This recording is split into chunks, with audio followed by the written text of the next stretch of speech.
Manny Pacquiao. Ayan, pakita mo. Kaya alam mo na, ngayon ko lang ito sasabihin.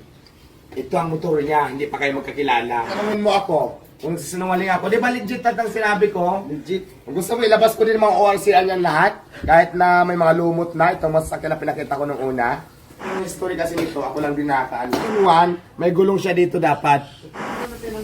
Alam mo, bakit ako nandito ngayon, dito sa Jinsan?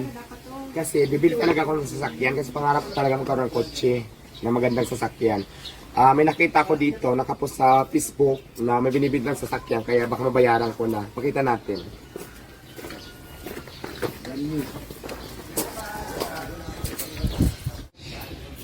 Dito naman, ito yung ninakaw mo dito mo pala dinala.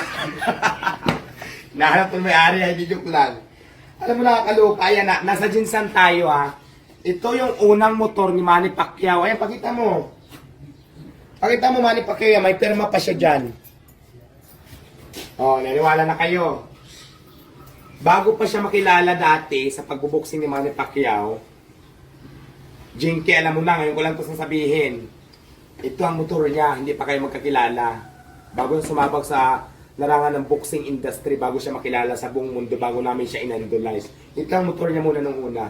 Pero ngayon, di ba, hindi lang motor ang sasakyan niya.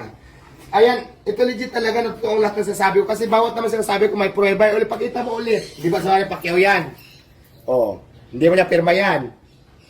O ngayon, tanungin mo ako, kung sisinungaling ako, di ba legit at ang sinabi ko? Legit. Kung gusto mo, ilabas ko din mga ORCR niyan lahat. Kahit na may mga lumot na, itong masakyan na